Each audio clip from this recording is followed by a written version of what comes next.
کا یہ نظر کیا آ رہا ہے؟ میرے چاہنے والے کہہ رہے ہیں باغ ہے، گارڈن ہے، پام ٹریز دکھائی دے رہے ہیں۔ تھوڑی دیر جب انتظار کیا گیا تو کیا دیکھا کہ ایک بہت بڑا لشکر ہے، ہاتھوں میں نیزے ہیں، جھنڈے ہیں۔ وہ لشکر حسین کے لیے ہر لے کر آئے تھے بائی فورس۔ حسین کو ایسی جگہ لے جاؤ جہاں حسین کے بچے، حسین کے ساتھی اور خود حسین پیاسے تڑپ تڑپ کر مر جائیں، پیاسے تڑپ تڑپ کر مر جائیں۔ اے مولا حسین، آپ کی پیاس پر یہ ساری کائنات صدقے۔ آج کوئی ایسا پیاسا نہیں ہے جسے حسین کی پیاس کے برابر کہا جائے، یہ تو حسین کی پیاس ہے۔ اور کا لشکر جب نزدیک آیا ہے، سپاہیوں کی زبان نکلی ہوئی تھی، جانور پیاس سے تڑپ رہے تھے۔ مولا نے کہا اور کیا بات ہے کہ فرزند رسول پانی ختم ہو گیا ہے، سب پیاسے ہیں۔ بس جیسے ہی آپ نے یہ سنا، بھائی عباس، بیٹا علی اکبر، میرے ساتھیوں آؤ آؤ، یہ سب پیاسے ہیں، ان کی پیاس بجھاؤ۔ خود مولا نے مشک سنبھالی، سب کو پانی پلا رہے تھے، جانوروں کو پانی پلایا، جانوروں کے پیروں پر پانی ڈالا، اس لیے کہ گرمی بہت تھی۔ ہر کی فوج میں ایک سپاہی، سب لائن سے بیٹھے ہوئے تھے پانی پینے کے لیے، اپنے ہاتھوں کو پھیلائے ہوئے، مولا پانی پلا رہے تھے۔ ایک سپاہی اینڈ میں بیٹھا تھا، پریشان ہونے لگا، کہیں ایسا تو نہیں کہ مولا جب تک کہ میری پاس میں آئیں پانی پلانے کے لیے تو پانی ختم ہو جائے اور میں مر جاؤں۔ جب مولا اس کے قریب پہنچے پانی پلانے کے لیے اور اس کے ہاتھوں پر پانی ڈالا تو اس کے ہاتھ کانپ رہے تھے۔ مولا نے اس کے سر پر ہاتھ رکھا، اے بھائی سکون سے پانی پی لو، پانی بہت ہے، تم پیاسے نہیں رہو گے۔ میں کہوں گا اے مولا، آپ پیاسوں کے ساتھ اتنا رحم کر رہے ہیں، ارے کاش کے ظالموں نے سکینہ کے ساتھ رحم کیا ہوتا، کاش کے ظالموں نے اصغر پر رحم کیا ہوتا اور تھوڑا سا پانی دے دیا ہوتا۔ اے مولا، مولا کی یہ کریمی، مولا کی یہ سخاوت ایسی ہوئی کہ جب نماز کا وقت ہوا تو ہر نے نماز مولا کے پیچھے پڑھی ہے۔ مولا کو روکا، مولا ہم آپ کو کوفے نہیں جانے دیں گے، حکم ہے کہ آپ کو کربلا کی طرف لے جایا جائے۔ ایک مرتبہ مولا نے عجب جملہ کہا، اے ہر تیری ماں تیرے ماتم میں بیٹھے۔ ایک مرتبہ ہر تڑپ گیا، مولا اگر کوئی دوسرا کہتا تو میں بتاتا کہ میں کیا جواب دیتا، لیکن میں کیسے اپنی زبان کھولوں۔ ارے آپ کی مادر گرامی سیدۃ نساء العالمین ہے، فاطمۃ الزہرا ہے، میں کچھ نہیں کہہ سکتا۔ مولا حسین نے ہر کو جگایا، ہر جاگ گیا۔ مولا کربلا میں آئے، نہر فرات سے خیمے ہٹائے گئے، 7ویں سے پانی بند ہو گیا، جو خیمے میں پانی تھا وہ ختم ہو گیا، بچے پیاسے ہیں، بیویاں پیاسی ہیں، ارے ساقی کوثر کا لال پیاسا ہے۔ شب عاشور آئی، ہر کبھی خیمے میں کبھی خیمے کے باہر۔ کسی نے پوچھا ہے ہر بہت پریشان ہے، بہت پریشان ہے، میں نے کبھی ایسا تجھے پریشان نہیں دیکھا، کل جنگ ہونے والی ہے اس لیے پریشان ہے؟ ارے تو بہت بڑا بہادر ہے، بہادر۔ ایک مرتبہ جناب ہر نے کہا، جو میں سن رہا ہوں شاید تم نہیں سن رہے ہو، ارے غور سے سنو، حسین کے خیمے سے بچوں کے رونے کی آواز آ رہی ہے، یہ سب بچے پیاسے ہیں، یہ پیاسے تڑپ رہے ہیں میری وجہ سے، نہ میں حسین کو گھیر کر لاتا، نہ یہ مصیبت یہ دن دیکھنے پڑتے۔ ایک مرتبہ حور نے کہا میں اپنے کو جنت اور جہنم کے درمیان دیکھ رہا ہوں، ایک طرف جہنم ہے ایک طرف جنت ہے۔ اب حسین اب حور جو ہے اسی بے چینی میں رات گزارتے ہیں۔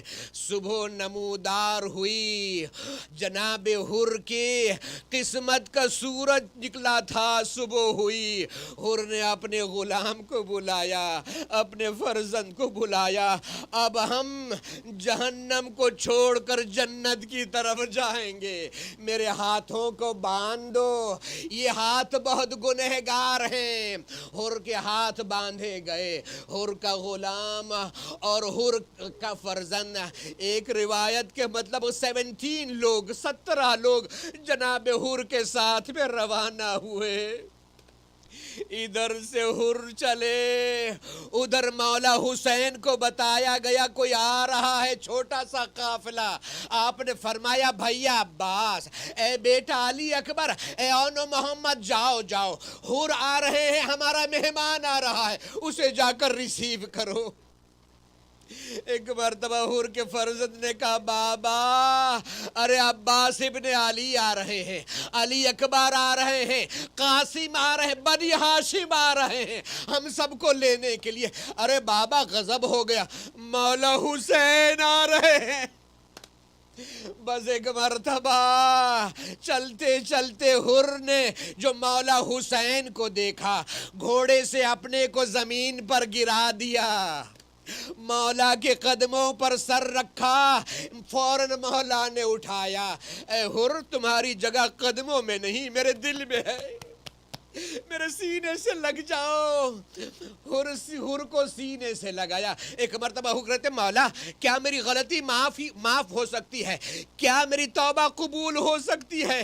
آپ نے فرمایا تمہاری ماں نے تمہارا نام بہت اچھا رکھا، حور کے معنی ہوتے ہیں آزاد کے، اے حور تم دنیا میں بھی آزاد ہو، آخرت میں جہنم کی آگ سے آزاد ہو۔ یہ کہہ کر مولا رونے لگے۔ جب مولا کو روتا حور نے دیکھا تو ایک مرتبہ کہا مولا میں روتا ہوں تو مجھے تو رونا چاہیے کہ میں گنہگار ہوں، آج جو کچھ بھی ہے وہ میری وجہ سے ہے، میں نے غلطی کی ہے، مولا آپ کیوں روتے ہیں؟ کہا اے حور میں کیا بتاؤں، تم ایسے وقت پر میرے مہمان ہو کر آئے ہو جب میرے خیمے میں کھانا تو کھانا پانی بھی نہیں ہے۔ اے حور بچے پیاسے ہیں، میں تمہیں کیسے پانی پلاؤں؟ بس ایک مرتبہ سننا تھا، اے مولا آپ مجھے مہمان کہتے ہیں، کہاں تم میرے مہمان ہو؟ تو کہا مہمان کی بات مانی جاتی ہے۔ کہا ہاں، وہ بولو کیا چاہتے ہو؟ کہا مولا میں چاہتا ہوں اپنے جوان فرزند کا کٹا ہوا سر دیکھوں، اپنے جوان فرزند کو خون میں ڈوبا دیکھوں، میرے فرزند کو میدان کی طرف جانے دیجئے۔ کہا حور تم سے نہیں ہو سکے گا یہ۔ کہا نہیں مولا میں یہی چاہتا ہوں، اپنے جوان فرزند کو میدان کی طرف بھیجا۔ حور کے فرزند جہاد کرتے کرتے جب زخموں سے چور ہوئے آواز دی السلام علیکہ یا ابا عبداللہ، میرا سلام قبول کیجئے۔ حور نے تلوار اٹھائی، مقتل کی طرف بیٹے کی آواز پر جانے لگے، مولا حسین نے پکڑ لیا، اے حور یہ مت کرنا، یہ غضب مت کرنا، میں جاؤں گا تم نہیں جاؤ گے۔ کہا مولا میرا بیٹا بلا رہا ہے، مجھے جانے دیجئے۔ کہا نہیں حور تم اپنے بیٹے کی لاش نہیں دیکھ پاؤ گے، ارے تمہارا بیٹا جوان ہے، تم ضعیف ہو، کیسے اپنے جوان کی لاش کو دیکھو گے؟ ارے حور کے بیٹے کی لاش پر مولا نے حور کو نہیں جانے دیا، خود گئے، اے مولا جب علی اکبر بلائیں گے کون ہوگا جو آپ کی مدد کے لیے جائے گا؟ علی اکبر کے سینے پر برچھی کا پھل، حسین کی ضعیفی، اکبر کی جوانی۔ الا لعنت اللہ علی القوم الظالمین۔ وسيعلم الذين ظلموا أي منقلب ينقلبون. ماتم حسین.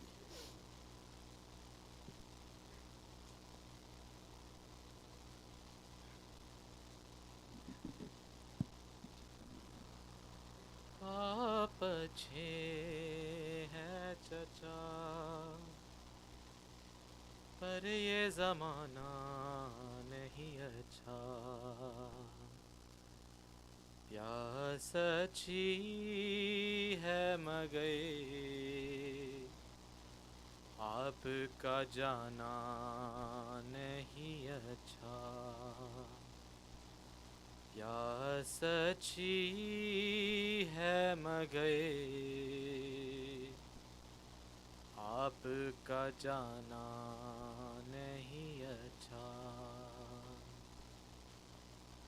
آسماں روئے گا خیموں میں قیامت ہوگی، آسماں روئے گا خیموں میں قیامت ہوگی، ان علم دائے علم خیموں میں لانا نہیں اچھا،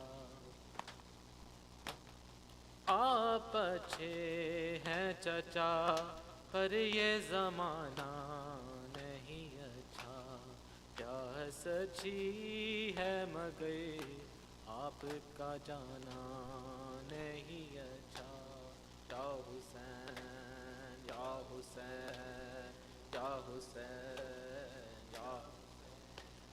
یا حسین، سائے میں سیدہ کے عزادار رہیں گے، سائے میں سیدہ کے عزادار رہیں گے، سائے میں سیدہ کے عزادار، جب ہوگا سوانح پہ خورشید قیامت، جب ہوگا سوانح پہ خورشید قیامت، سائے میں سیدہ کے عزادار رہیں گے، سائے میں سیدہ کے عزادار رہیں گے، بڑھتا ہی چلا جائے گا شبیر کا ماتم، بڑھتا ہی چلا جائے گا شبیر کا ماتم، قائم جو غم شہ کے علمدار رہیں گے، سائے میں سیدہ کے عزادار رہیں گے، سائے میں سیدہ کے عزادار رہیں گے، ہم قبر میں سو جائیں گے جب بے خبری سے، ہم قبر میں سو جائیں گے جب بے خبری سے، ماتم کے نشانوں میں بیدار رہیں گے، سائے میں سیدہ کے عزادار رہیں گے، سائے میں سیدہ کے عزادار رہیں گے، جنت میں اگر مجلس شبیر نہ ہوگی، جنت میں اگر مجلس شبیر نہ ہوگی، ہم اہل عزا خلد سے بیزار رہیں گے، ہم اہل عزا خلد سے بیزار کریں گے، سائے میں سیدہ کے عزادار رہیں گے، سائے میں سیدہ کے عزادار رہیں گے، ایک بار ذرا نام علی لے کے تو دیکھو، ایک بار ذرا نام علی لے کے تو دیکھو، مشکل میں مددگار وہ ہر بار رہیں گے، سائے میں سیدہ کے عزادار رہیں گے، سائے میں سیدہ کے عزادار رہیں گے۔ ایک بار ذرا نام علی لے کے تو دیکھو، ایک بار ذرا نام علی لے کے تو دیکھو، مشکل میں مددگار وہ ہر بار رہیں گے، سائے میں سیدہ کے عزادار رہیں گے، سائے میں سیدہ کے عزادار۔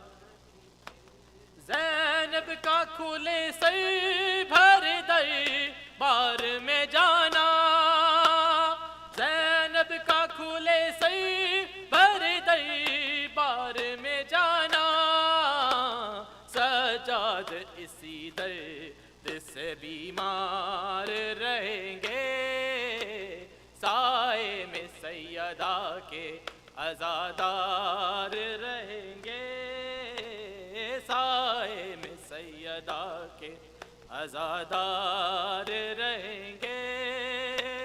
نور نبی دیا اکھیا دا، اے نور نبی دیا اکھیا دا، زہرا دے دل دا چین، یا حسن یا حسین مولا حق امام، یا حسن یا حسین یا حسین یا حسین۔ شبیر کی وہ لاڈلی، شبیر کی وہ لاڈلی، سینے سے جوش آ کے پلی، سینے سے جوش آ کے پلی، جس کی ابارن میں جلی، جس کی ابارن میں جلی، منہ پر تماچوں کے نشان، مولا حق امام، یا حسن یا حسین یا حسین یا حسین یا حسین یا حسین یا حسین۔ ہائے سکینہ، ہائے سکینہ، ہائے پیاس، ہائے سکینہ، ہائے پیاس، ہائے مظلومہ، ہائے پیاس، ہائے یتیمہ، ہائے پیاس، یا حسین یا حسین یا حسین، حسین حسین حسین حسین حسین۔ اللہم صلی علی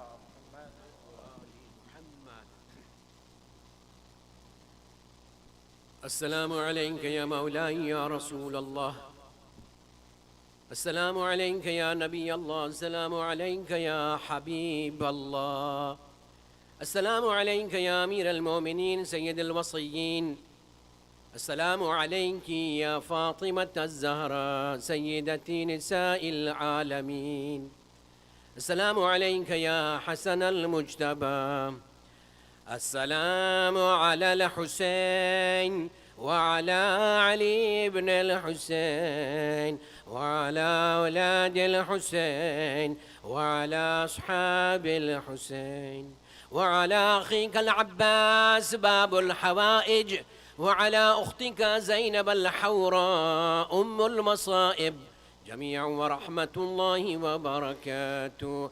السلام عليك يا مولاي يا علي بن الحسين ومحمد بن علي وجعفر بن محمد وموسى بن جعفر وعلي بن موسى ومحمد بن علي وعلي بن محمد والحسن بن علي والحجة بن الحسن. السلام عليك يا مولاي يا صاحب العصر والزمان سيدي الأمان الأمان الأمان. السلام عليك يا حجة المنان عجل الله تعالى فرجك وسهل الله تعالى مخرجك وظهورك وجعلنا من أنصارك وأعوانك. السلام عليكم يا أهل بيت النبوة جميعا ورحمة الله وبركاته.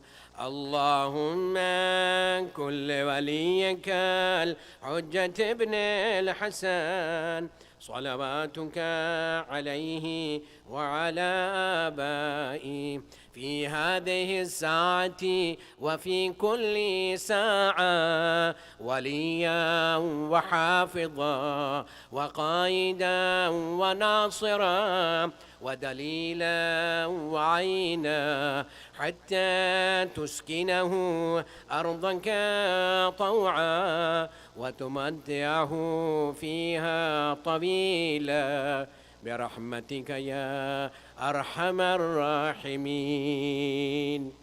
اللهم صل على محمد وآله